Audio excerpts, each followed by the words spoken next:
खुदा यीशु मसीह के मुबारक जलाली और बाबरकत नाम में आपकी सलामती हो और खुदावंद आपके साथ हो और आपको बरकत दे। आज हम कलाम मुक़द्दस में से जब सलीबी कलमात की बात कर रहे हैं तो मैं आज आपके साथ तीसरा कलमा जो है वो शेयर करना चाहता हूं, जो यूहन्ना की इंजील और उसके 19वें बाब और उसकी 26वीं और 27वीं आयत में पाया जाता है। तो कलाम मुक़द्दस में लिखा है, यीशु ने अपनी माँ और उस शागिर्द को जिससे मोहब्बत रखता था पास खड़े देखकर माँ से कहा कि ऐ औरत, देख तेरा बेटा ये है। फिर शागिर्द से कहा, देख तेरी माँ ये है।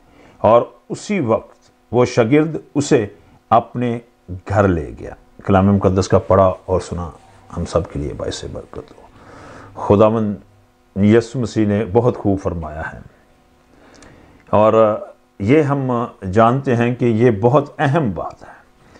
जब मैं इस कलमे की मतालिया कर रहा था, स्टडी कर रहा था और मैंने कुछ लोगों के और भी कलमात को सुना, तो जो बात खुदावंद ने यहाँ समझाई है वो ये है कि यीशु मसीह जो मुजस्सम होकर इंसान बनते, हम जैसे होते, खादम बनते, जैसे कलाम मुक़द्दस में लिखा है और अगले कलमे में मैं इस पर ज़्यादा बात करने वाला हूँ कि इंसान बनते हैं, हम जैसे बनते हैं और वो रूह कुद्दस की कुदरत से कुंवारी मरियम से पैदा होते हैं। उसे ज़मीन पर कायम रिश्तों की बड़ी इज़्ज़त और बड़ी फ़िक्र है और मैं ये महसूस करता हूँ कि इस कलमा को हम ये कह सकते हैं कि रिश्तों की इज़्ज़त करना और रिश्तों की फ़िक्र करना। कलाम मुक़द्दस में ये जो बात है यहाँ लिखी है कि खुदावंद यीशु मसीह को अपनी माँ की फ़िक्र है जब वो सलीब पर है और अपनी जान देने की हालत में है और वो सलीब पर करीबुल मरग है। उसे पता है कि उसकी सारी ज़िंदगी जो उसने ज़मीन पर गुजारी और उसकी सारी खिदमत जो वो ज़मीन पर करता रहा है वो ख़त्म होने को हैं और अब वो इस ज़मीन से बहुत जल्द अपना काम ख़त्म करके आसमान की तरफ कूच कर जाएंगे और अब वो करीबुल मरग हैं। तो उसे अपनी माँ जो करीब ही खड़ी है उसकी फ़िक्र जो है लाहक होती है और वो उसे उसी वक्त उस शागिर्द से जिससे वो प्यार करता था। और जब हम देखते हैं कलाम मुक़द्दस की रोशनी में तो वो यूहन्ना था जो सबसे छोटी उम्र का था और जिसने यूहन्ना की मुकाशवा को भी लिखा, रोया देखी और लिखा। कलाम मुक़द्दस में वो कहता है कि वो यीशु जो है उसे अपनी माँ की सुपुर्दगी देता है, कहता है कि वो उसका ध्यान रखे और उसका ख्याल रखे। तो पहली बात जो मुझे और आपको समझनी है आज के फिक्रे में, यीशु मसीह अगरचे के ड्यूल शख्सियत का हामिल है, वो कामिल खुदा और कामिल इंसान है, लेकिन ज़मीनी ज़िंदगी में वो हम जैसा बनकर मुजस्सम होता है। रूह कुद्दस कुदरत से वो पैदा होता है, मुजस्सम होता है, तो वो हम जैसा बन के हमें ये नमूना देना चाहता है कि हम जो इंसान हैं वो भी खुदावंद के कलाम के मुताबिक खुदावंद के कलाम की पैरवी और उसकी तालीम को माने। कलाम मुक़द्दस में खरूज की किताब में 10 अहकाम में खुदावंद ने इस बात को बड़े वाज़िया तौर पर खरूज की किताब के 20 बाब की 12वीं आयत में फरमाता है, तू अपने बाप और अपने माँ की इज्जत करना ताकि तेरी उम्र उस मुल्क में जो खुदावंद तेरा खुदा तुझे देता है दराज हो। फरमाइएगा, गौर करिएगा, खुदावंद यीशु मसीह ने जब वो इंसानी सूरत में हैं, इंसान बने, हम जैसे बने हैं, तो कलाम मुक़द्दस की मुकम्मल पैरवी की और उस पैरवी करते हुए उसने अपनी माँ की जो उस वक्त जिंदा थी, बाप पहले खुदावंद में सो चुका है, उस अपनी माँ की उसने इज्जत की, फिक्र की और यूहन्ना के सुपुर्द किया। कलाम मुक़द्दस में जब हम मरकस की किताब उसका 7वां बाब उसकी 1 से 13वीं आयत और मत्ती की इंजील उसका ख़ास तौर पर 15वां बाब और उसकी पहली 9 आयत देखते हैं तो वहाँ खुदावंद यीशु मसीह इंसानी रसूमात और खुदा के कलाम को कंपेयर करते हुए ये फरमाते हैं। मरकस की इंजील 7 बाब और उसकी 6ठी आयत से मैं पढ़ने लगा हूँ। उसने उनसे कहा, यशायाह ने तुम रियाकारों के हक में क्या खूब नबूवत की, जैसा कि लिखा है, ये लोग होंठों से तो मेरी ताजीम करते हैं लेकिन इनके दिल मुझसे दूर हैं, और ये बेफायदा मेरी परस्तश करते हैं क्योंकि इंसानी अहकाम की तालीम देते हैं। तुम खुदावंद के हुक्म को तर्क करके आदमियों की रुवायत को कायम करते हो। और खुदा यीशु मसीह क्या कोट करते हैं, अगले देखें। और उसने उनसे कहा कि तुम अपनी रुवायत को मानने के लिए खुदा के हुक्म को बातिल कर देते हो, क्योंकि मूसा ने फरमाया कि अपने बाप की और अपनी मां की इज्जत कर, और जो कोई बाप या मां को बुरा कहे वो जरूर जान से मारा जाए। लेकिन तुम कहते हो कि अगर कोई बाप या मां से कहे कि जिस चीज का मुझे तुझसे फायदा पहुंच सकता है वो कुर्बान गाह यानी खुदा की नजर हो चुकी है, तो तुम उसे फिर बाप यानी बाप या मां की कदर, तो तुम उसे फिर बाप या मां की कुछ मदद करने नहीं देते। यूं तुम खुदा के कलाम को अपनी रुवायत से जो तुमने जारी की बातिल कर देते हो, और ऐसे बतेरे काम करते हो बहुत सारे। यहां गौर से सुने, यहां खुदावंद यीशु मसीह फकी फरीसियों की शरा के आलमों को स्ट्रेटन करते हैं और कहते हैं कि मां बाप की इज्जत करना कलाम मुकद्दस में इंतहाई ज़रूरी है।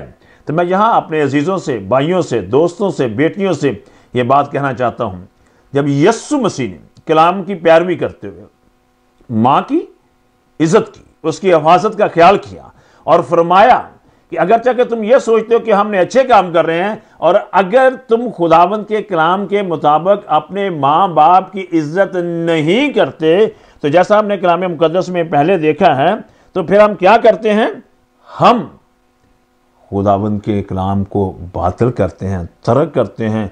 और लिखा है यहां इस जान से मारे जाए, जरूर है कि जान से मारे जाए।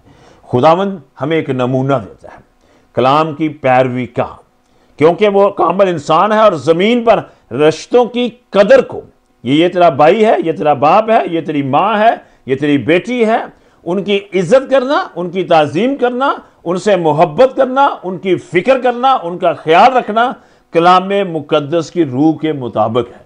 और यीशु मसीह हमें सिखाते हैं सलीब पर, इवन के जब वो मरने वाले हैं, तो खुदावंद की नज़र में ये बड़ी अहम बात है, इसलिए वो वहाँ फरमाते हैं कि देख ये तेरा बेटा और देख ये तेरी माँ।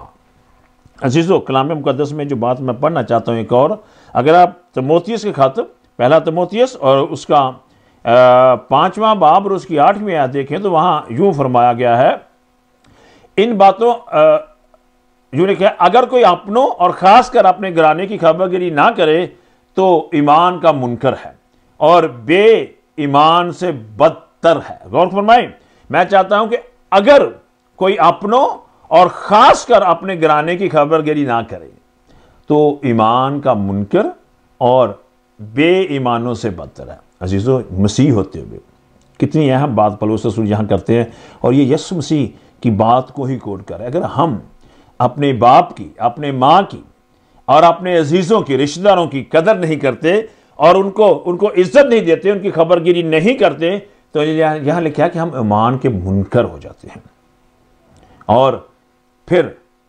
बेईमान से भी बदतर है। कलाम मुकद्दस में ये भी बात देखिए, फरमाइए, जो तीसरी बात मैं चाहता हूँ गौर की जाए, कलीसिया यीशु मसीह का घराना है, घर है, यीशु मसीह का खानदान है। हम उसे बाप कहते हैं, वो हमारा बाप है, वो हमारा खुदावंद है। अगर आप रोमियो किताब 8 बाब की 14-15 देखेंगे, हम उसे अब्बा यानी अब बाप का पुकारते हैं। खुदावंद यीशु मसीह के हम बेटे और बेटियां हैं, लेकिन जो उस पर ईमान लाते हैं वो उनको बेटे और बेटियां बनाते हैं, और वो ना बदन से, ना जिस्म की ख्वाहिश से, बल्कि रूह से, खुदावंद से पैदा होते हैं। यूहन्ना की इंजील पहला बाब की 12वीं आयत में पाते हैं। और फिर वो हमें भाई कहता है, वो हमें भाई कहता है। अगर आप इब्रानियों 2 बाब की 11वीं आयत देखें तो लिखा है वो हमारा भाई है, हमें वो भाई है, अगरचे कि वो हमारा निजात देता है, अगरचे कि खुदावंद है, अगरचे कि हमारे लिए कुर्बान हो रहा है, लेकिन हमारी कुर्बत और नज़दीकी में हमें अपने साथ रखने के लिए हमारे साथ रिलेशन कायम करता है, भाई कहता है। यहाँ लिखा है इब्रानियों की किताब के 2 बाब और उसकी 11वीं आयत में चाहता हूँ कि आप मेरे साथ निकालिए। लिखा है, इसलिए कि पाक करने वाला और पाक होने वाले सब एक ही असल से। जब हम ईमान ले आए तो उसमें एक हो गया, एक ही असल से हैं। इसी सबब उन्हें भाई कहने से नहीं शर्माता। खुदावंद हमें भाई कहने से नहीं शर्माता, हमारे साथ रिश्ता कायम करता है, इसलिए उसको हमारी फिक्र है। अगर आप मरकस की किताब उसका खास तौर पे 3रा बाब और उसकी 34वीं आयत में, और 31 से 35 है सारा है, लेकिन 34वीं आयत में लिखा गया है, जब खुदा में यीशु मसीह को उसकी माँ और उसके भाई मिलने आए और यीशु मसीह की भीड़ में कलाम सुना रहा है, तो यीशु मसीह कहता है कि मेरी माँ और मेरे बहन भाई वो हैं जो मेरे कलाम को सुनते और उसकी पैरवी करते हैं। यीशु मसीह कहता है कि मेरे माँ बाप और बहन भाई वो हैं जो मेरे कलाम को सुनते और मेरी पैरवी करते हैं। हम जब कलीसिया में यीशु मसीह का खानदान है तो हमें भी इस बात का ख्याल करना है कि खुदावंद ने हमें यह कहा है कि हम उसकी बात को सुने, उसके कलाम को सुने, उसकी पैरवी करें और उसको अमली तौर पर अपनी ज़िंदगी का हिस्सा बनाएं। यही बात बड़ी अहम है। इसलिए कलाम मुकद्दस में जब पतरस ने यीशु मसीह से पूछा कि मैं अपने भाई को कितनी दफ़ा माफ़ करूं, यीशु मसीह ने कहा कि 7 के 70 दफ़ा, यानी 490, यानी कि अनगिनत लातदा, जितनी दफ़ा वो तेरा गुनाह करता है तो उतनी दफ़ा उसे माफ़ कर, यानी उससे मोहब्बत कर और अपने रिलेशन को कायम रख, ताकि खुदावंद के नाम को जलाल और खुदावंद की इज्जत हो। तुम जाने जाओ कि तुम खुदावंद के लिए, खुदा यीशु मसीह ने सलीब पर हमारे लिए एक नमूना कायम किया है। ये आज की चौथी बात है, हमारे लिए एक नमूना कायम किया है। मैं और आप जो खुदावंद यीशु मसीह के शागिर्द हैं, हमें उसे देख रहा है। उसने कहा कि बाप और माँ की इज्जत करो तो तुम्हारी उम्र दराज होगी। खरूज 20:12 में 10 अहकाम का 5वां हुक्म है ना। इफ्सियों की किताब और उसका 6ठा बाब, उसकी 2री और 3री आयत देखें तो वहां का लिखा है, ऐ फर्जंदो खुदावंद में अपने माँ बाप के फरमाबरदार हो, क्योंकि ये वाजिब है। 2री आयत, अपने बाप की और माँ की इज्जत कर, ये पहला हुक्म है जिसके साथ वादा भी किया गया है, ताकि तेरा भला हो और तेरी उम्र जमीन पर दराज हो।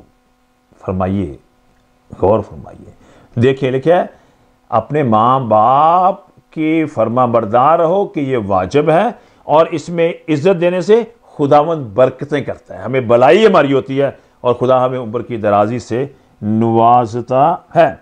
मत्ती की इंजील और उसका 5वां बाब क्या फरमाता है? यीशु मसीह जब हमारा नमूना है तो वो इसी पे बात करते हुए मत्ती की इंजील के 5वें बाब की 23वीं और 24वीं आयत में फरमाता है, बस अगर तू कुर्बान गाह पर अपनी नजर गुजरानता हो और वहां तुझे याद आए कि तेरा भाई, मेरे भाई को मुझसे कुछ शिकायत है, तो वहां कुर्बान गाह के आगे अपनी नजर छोड़ दे और जाकर पहले अपने भाई से मिलाप कर, तब आकर अपनी नजर गुजरान। यीशु मसीह ने क्या पाया कि मजहबी तौर पर जब तू इबादत करने जाता है, जब तू नजराने देता है, जब तू शुक्राने देता है, जब तू कुर्बानियां करता है, तो याद कर मुझे वो खुशी नहीं है जब तक कि तू खुद अपने भाई के साथ मोहब्बत से नहीं रहता, अपने उस रिश्ते को मोहब्बत से कायम नहीं करता।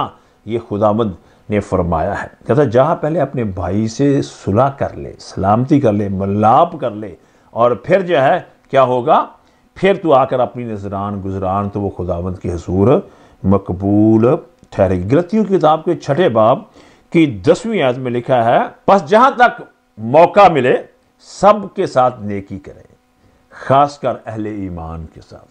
खुदावंद आपको मुझे ये कहता है कि हमें सब के साथ नेकी करनी है, और जो अहले ईमान हैं, जो कलीसिया के मेंबर हैं, हमें उनके साथ खास तौर पर नेकी करनी है। रोमियो की किताब के 12वें बाब की 18वीं से 21 आयत में कुछ यूँ लिखा है कि बदी के एवज किसी से बदी ना करो। 17वीं आयत में पढ़ रहा हूँ, सब लोगों के नज़दीक अच्छी हैं उनकी तदबीर करो। जो बातें सब लोगों के नज़दीक अच्छी हैं उनकी तदबीर करो। जहाँ तक हो सके तुम अपनी तरफ से सब आदमियों के साथ मेल मिलाप रखो। ए अजीज़ो, अपना इंतकाम ना लो बल्कि गज़ब को मौका दो, क्योंकि ये लिखा है कि खुदावंद फरमाता है इंतकाम लेना मेरा काम है, बदला मैं ही दूंगा।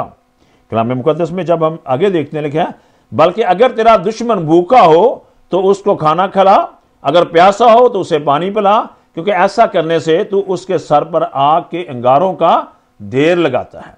बदी से मगलूब ना हो बल्कि नेकी के जरिए से बदी पर गालिब आओ। अजीजों, आज का पैगाम यीशु मसीह सलीब पर हमें यह देता है कि रिश्तों को कायम करो, रिश्तों से मोहब्बत करो, एक दूसरे को मुआफ करो, बदला ना लो। जैसे उसने कहा क्या है, बाप इनको मुआफ कर, क्योंकि ये नहीं जानते कि क्या करते हैं। हमें भी एक दूसरे को मुआफ करना है। हमें जानना है कि यीशु मसीह मेरा खुदावंद।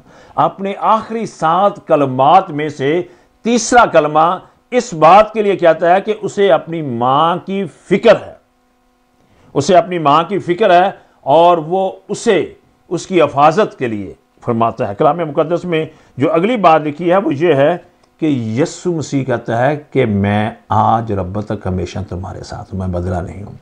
वो खुदावंद मुझे और आपको ये सबक देता है, ये नमूना रखता है कि हम भी अपने इन रिश्तों को कायम करें और खुदावंद यीशु मसीह की पैरवी करें।